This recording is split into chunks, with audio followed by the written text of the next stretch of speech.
aí, seja bem-vindo, seja bem-vinda ao canal Quimicolor. Aqui você aprende química de um jeito super rápido, prático e bem facinho, porque a gente deve ter mil coisas mais legais para fazer, né? Quer dizer, a gente não, você, eu também. Por exemplo, eu adoro assistir série. Depois você comenta aí que série que você está assistindo, me dá uma dica legal, tá? Bom, voltando ao assunto de química, hoje a gente vai falar sobre soluções, ok? Então bora lá, vamos começar?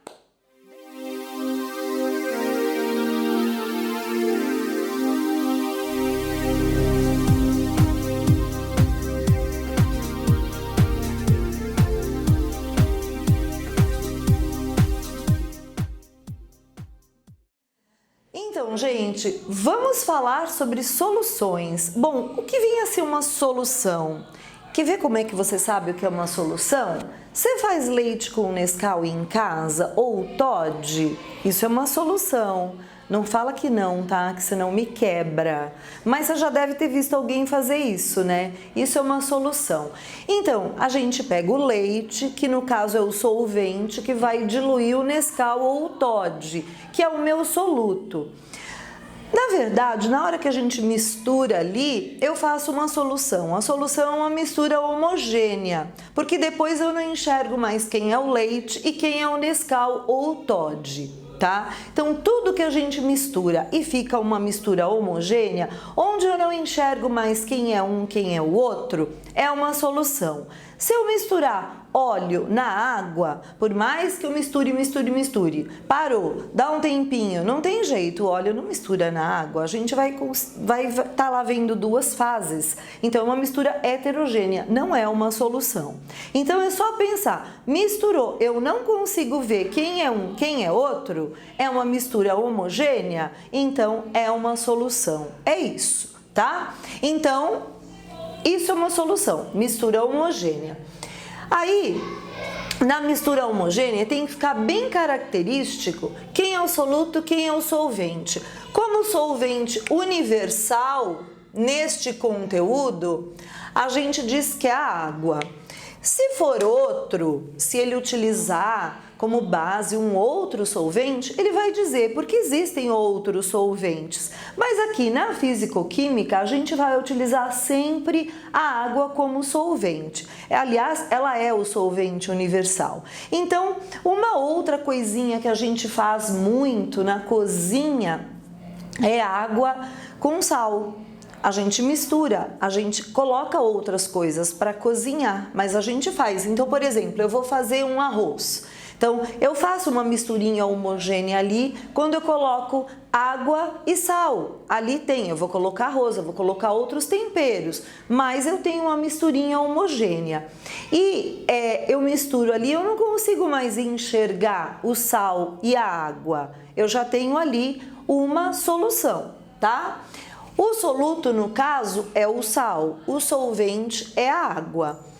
Tudo que eu falar em soluto, eu vou sempre colocar o índice 1 e se eu tiver que me referir à massa do soluto, eu vou colocar eminho. Tudo que for massa vai ser eminho. Ah, Vânia, mas por que tem que ser eminho? Você quer que seja eminho? Não, não sou eu que quero, porque vai ter tanto M, gente, mas tanto M. Vai ter M de massa molar, M de concentração molar, vai ter muito M. E aí vocês vão ficar, meu Deus, é muita fórmula, é muita coisa. Pode usar a regra de 3? Pode, mas aí, tipo, eles vão pedir massa molar, M de concentração molar, vocês vão acabar se perdendo. Então é bom, na hora de estabelecer e colocar os dados do probleminha, a gente saber o que nós estamos retirando do probleminha, por mais que eu queira usar regra de 3 e não queira usar fórmula, porque depois eu vou sempre ensinar vocês usar fórmula e fazer regra de 3, ok? Mas na hora de retirar os dados do problema, a gente vai ter que saber quem é, tá? Então, se eu estiver me referindo à massa da solução como um todo, eu estou fazendo a soma da massa do soluto mais a massa do solvente. Então, eu vou colocar M, sem colocar numerinho nenhum do lado. Se eu falar massa do soluto, eminho 1. Se eu falar massa do solvente, é eninho 2, ok? Então guarda isso. Isso é mega, ultra importante. Põe aí um monte de anotação, caneta colorida, glitter, faz assim, ó, tipo, muito. Destaca isso aqui, é muito importante, tá? Agora vamos falar sobre solubilidade. Ai, mas por que solubilidade? Porque funciona assim, ó. Sabe assim, eu não sei vocês, mas quando eu tomava café, eu era pequenininha, eu tomava, eu quero tomar café, né? Eu achava chique pegar aquela xícara e ficar tomando café, todo mundo tomando café, né? E aí eu achava o café muito amargo. Aí eu colocava açúcar, e aí mexia, ia lá tomar o café e continuava amargo. E eu punha muito açúcar. No final, tinha tanto açúcar na xícara e o café continuava amargo. E no final sobrava aquele montão de açúcar e não adiantava nada. Por que aquele açúcar não misturava com café, gente? A mesma coisa acontecia com o suco de laranja azedo. A gente punha aquele monte de açúcar. Já aconteceu com você? Não sei, mas assim, tipo, com a maioria dos meus alunos acontece que eu perguntei. Aí punha aquele monte de açúcar, aquele suco de laranja azedo. Por quê? A química explica por que acontece o seguinte.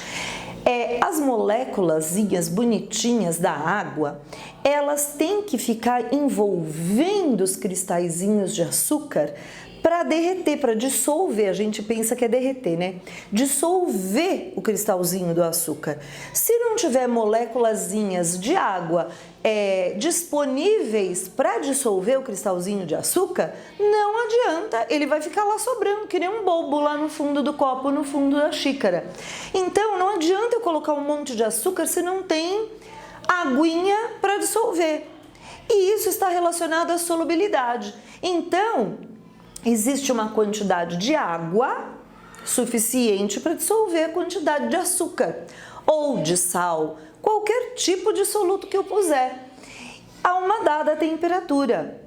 Quanto maior a temperatura, maior a solubilidade. Quer ver uma coisa? Por exemplo, se eu pegar uma xícara de leite gelado e uma xícara de leite quente, colocar uma barrinha de chocolate, um quadradinho na xícara de leite gelado e outro na xícara de leite quente, qual vai dissolver o chocolate primeiro?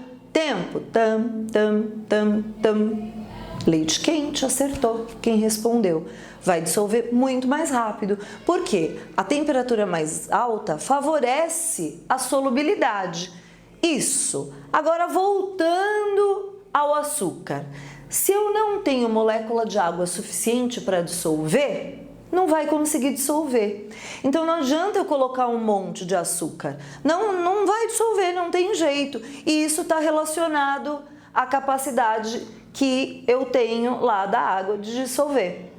Aí, se eu colocar mais café então, eu vou colocar mais café na xícara, beleza, eu vou dissolver mais açúcar, mas eu vou aumentar o gosto de amargo que tem, não tem jeito, não vai mudar, perceberam? Bom, e se aumentar a temperatura do café? Pode aumentar a solubilidade, pode aumentar sim, porque aumentou a temperatura.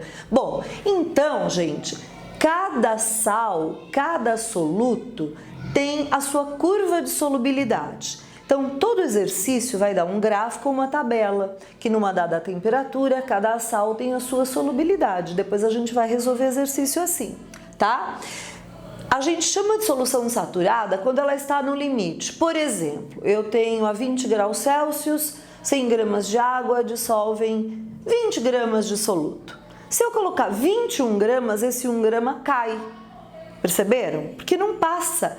Colocou 0,001 grama, ele vai descer. Só aceita 20 gramas. E se eu puser 18? Vai dissolver, cabem mais 2. Entenderam? Aí, se puser 20, tá no limite. Legal.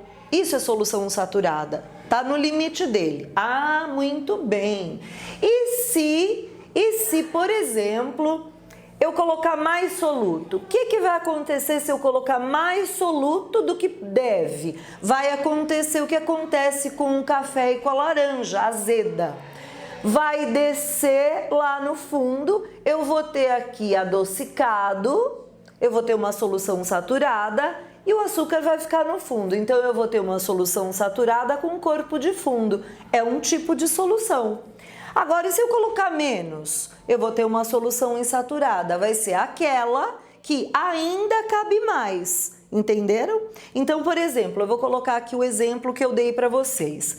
Assim, eu tenho 100 gramas de água, por exemplo, cabem apenas 20 gramas de soluto. Aqui foram colocados 20, um exemplo. Aqui foram colocados 22 gramas de soluto.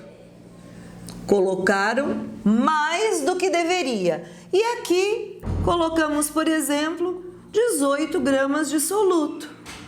Foi colocado menos. Isto é uma solução insaturada. Tudo bem? Aí a gente faz os exercícios, aí existem gráficos. Por enquanto, hoje eu apresentei apenas a teoria para vocês. E aí a gente vai fazer os exercícios. Baseado nisso, a gente calcula a concentração de uma solução e existem vários tipos que eu vou apresentar em outros vídeos, ok? E antes de terminar, se você gostou do vídeo, dá um joinha para mim e não esqueça de se inscrever no canal, ok? Um beijo, tchau, até o próximo vídeo.